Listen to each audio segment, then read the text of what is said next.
Now you will have to deal with me, dear viewers, and all the powers of love and warmth and whimsy! What's up, everybody? DBSlayer7 here. It's time to review Maleficent. Spoilers! So Disney figures that stuff they made 50 years ago is still popular today, so they say, let's make a movie about that thing and take heavy liberties for better or for worse. Yep. I'll say this right off the bat. Some of the stuff in this movie took me by surprise. Some of it good and some of it bad. A lot of people thought it was weird to call this movie Maleficent instead of Sleeping Beauty, but it works because Maleficent is more of the heroine of the film, not the full-blown villain. But the filmmakers had to change a lot of things to make the story of the original fit while still making something new, and this ultimately led to a more enjoyable story. Now, don't get me wrong, I love the original Maleficent, played by the awesome Eleanor Audley, but it's nice to see Disney take a fresh take on an old fairy tale. Unfortunately, this also leads to a lot of bad in both the story and technical department. What's good about it? Angelina Jolie brings her A-game as the villainous Maleficent and can go from the caring mother to the sinister witch without missing a beat.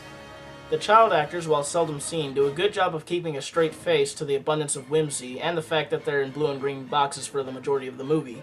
Elle Fanning does a good job of being Aurora, whose pretty smile and infectiously bubbly attitude provides a great foil to the devious Maleficent, which is saying a lot for a character that was originally bland as powdered toast. And finally, some of the art design is really good. If you like fantasy and old-timey medieval art style, you'll like this movie a lot. So, what's bad about it?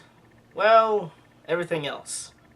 First, the movie uses a butt-ton of CGI. Like, a lot. And while if everything was in CGI, it might look better, but having real people walk about the green box sets, it's incredibly jarring, especially when transitioning between practical sets and the magical cartoon fairyland of Jimmy Neutron rejects. The three good fairies have now become the three good stooges, one of whom is played by Imelda Staunton, because when I think of Motherly Fairy, I think of the woman who tortured children for information in the Harry Potter movies. No offense to Miss Staunton, she's a fantastic actress, but come on!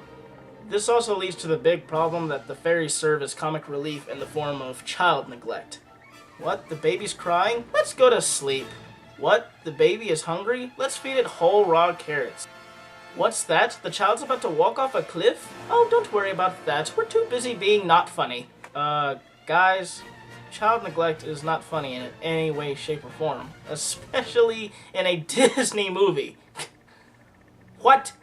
Oh, and the movie kind of dodges this by saying that, hey, these aren't the original fairies from the movie, these are three new fairies. Sorry, disgruntled fan, you can't get mad because these are three new characters whose only job is to make Maleficent look good. By the way, you don't really need help looking good, Angelina. You're doing great. So, what's my recommendation? Don't go into this expecting a Sleeping Beauty remake. Don't be afraid of Angelina Jolie's cheekbones. This movie can be watched by kids. I'll say this. The scriptwriters really like Frozen, and if you see the movie, you'll see what I'm talking about. Speaking of Frozen, Disney, you don't like men much, do you? One last thing I'll say, if you let your daughter watch this, you're probably going to have a talk about trust in the near future, and that's all I'm going to say about it. Thanks for watching the video, guys. Be sure to like, subscribe, and share, and comment in the section below. Check out my other videos on different movies that I've reviewed, and this has been DBSlayer7, and I'll hope to see you later.